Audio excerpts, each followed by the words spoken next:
किसी ने बोला था ना कि हम 6 महीने में अगर नोटबंदी सक्सेसफुल ना हो जाए तो मुझे किसी भी चौराहे पे बुला लेना। बहुत जल्दी नरेंद्र मोदी तुमका दुनिया देखे वाली है कि नरेंद्र मोदी को अटैक पड़ गया, क्योंकि पूरी भारत 85% तुमका ढूंढ रही है कूटे खातिन। कि मैं अभी किसी को जमीन पे नहीं उतारना चाहता हूँ जी। में तभी आए ना आपने, तो पहले तो आप कहीं और थे। पहले मैं लोगों की रक्षा करता था पहले भी। स्मारक में एलडीए बीसी प्रभु नारायण सिंह ने सबको नौकरी से निकालने का आदेश कर दिया 28 फरवरी 2018 को। मैं कर्मचारियों के लिए कुछ भी कर सकता था, क्योंकि बाबा साहब की बदौलत मुझे नौकरी मिली, पिछड़ी जाति के होने की वजह से मुझे नौकरी मिली। और अब उन लोगों की नौकरी जाते देख करके 1,500 औरतें मेरे पास रोती हुई आईं। मुझे तरस आया और अधिकारियों ने मुझे 15 दिन पहले एक नोटिस दिया था, अगर कर्मचारियों के बीच में बोले तो तुमको नौकरी से टर्मिनेट कर दिया जाएगा बगैर बताए। अब मैं नौकरी से जा रहा हूं, अगर इनकी लड़ाई लड़ रहा हूं। अगर मैं नौकरी को त्यागता हूं तो ये करते थे ना, हाँ एलडीए में था मैं, प्लांट ऑपरेटर के पद पर। और तो फिर राजनीति में कैसे चले आए? सुनिए तो, शकल सेम थी इसलिए आए? नहीं शकल क्या, ये तो मैं नौकरी करता था। तो जब मैंने उन लोगों के लिए लड़ाई लड़ी 5,500 कर्मचारियों के लिए, तो उन अधिकारियों ने 10 जनवरी 2018 को मैंने एलडीए घेर लिया 5,500 कर्मचारियों को लेकर। 8-10 पीएसी की ट्रक आ गई। हमने कहा ऐसी गलती मत करना, हमारी सर्विस ब्रेक में नहीं लिखा है कि तुम इनको जो है नौकरी से ब्रेक कर सकते हो, और आप मनगलत काम करोगे क्योंकि आप ठाकुर हो। SC ST OBC मुस्लिम लोग यहाँ 90% हैं, उनको तुम गुलाम बनाना चाहते हो, उनकी नौकरी छीन करके उनको भूखा मारना चाहते हो। ये ना होई वही दिन घेर लिया। आखिरी में उनको सबको नौकरी रखना पड़ा, मुझे अपनी नौकरी त्यागनी पड़ी। नो प्रॉब्लम, एक बीजा नष्ट होगा तभी एक पेड़ बढ़ेगा मैडम। तो किसी न किसी को नष्ट होना ही था। बाबा साहब ने तो अपने 4 बच्चों को कुर्बान कर दिया।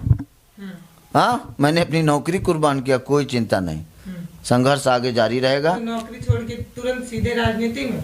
नौकरी तो मैं वहाँ भी तो यही करता था ना, लोगों की मदद। राजनीतिक नहीं होती है, सोशल वर्कर्स होता है, तो उनकी वहाँ भी तो मैं मदद करता था। HL में था, HL में लोगों का एक्सीडेंट हो गया, उसके एक्सीडेंट होने से हाथ फ्रैक्चर हो गया, उसको खून की ज़रूरत थी, मैं अपना जाके खून दिया HL में। मैं HL से अप्रेंटिस किया हूँ, MiG-21 विमान के पार्ट्स बनाया है, CNC मशीन ऑपरेट करता था। ये तो सिर्फ माननीय भैया के लिए रखा है कि उन्होंने उनको शूद्र बना करके, फिर हमने कहा आ रहा है योगी तुझे टक्कर देने योद्धा। तो फिर आप भगवा धारण करके योगी बन गए? नहीं, मैं भगवान बुद्ध का अनुयायी हूँ। अच्छा।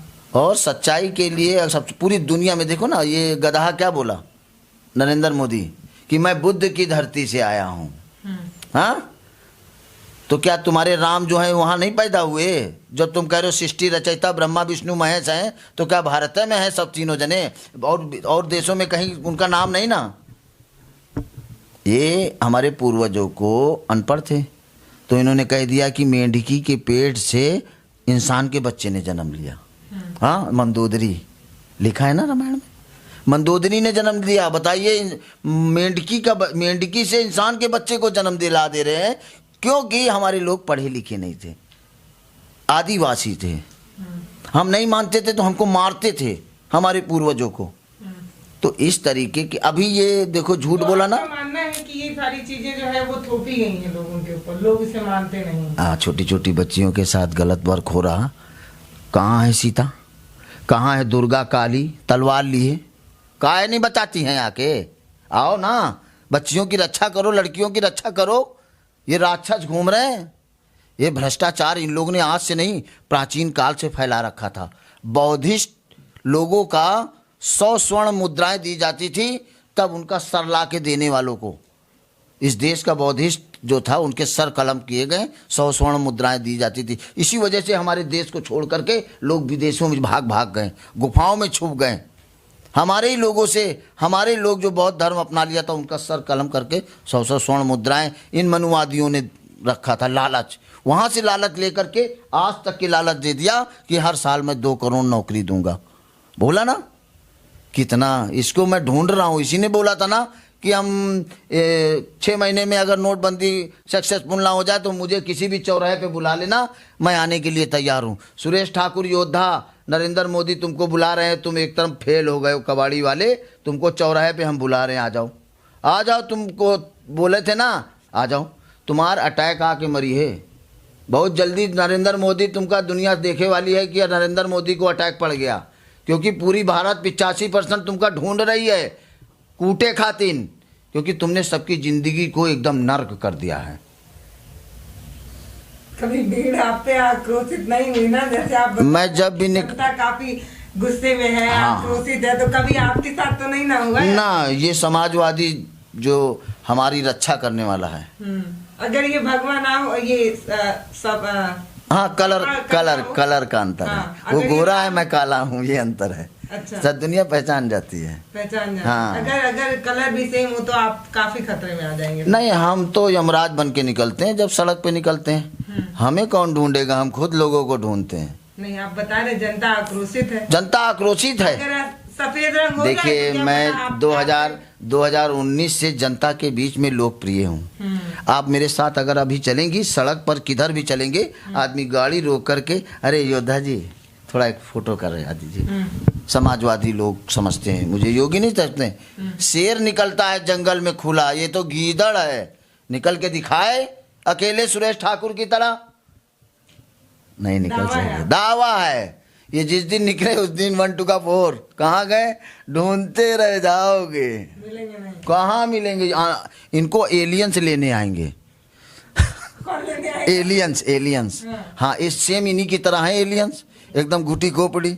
इनको एलियन, इससे क्या होता है, 1 2 ठाकुर होते हैं, एक न्यायी ठाकुर होता है, एक अन्यायी ठाकुर होता है। तो न्यायी ठाकुर सुरेश ठाकुर, अन्यायी ठाकुर ये चीफ मिनिस्टर, जिससे जनता दुखी है। हाँ,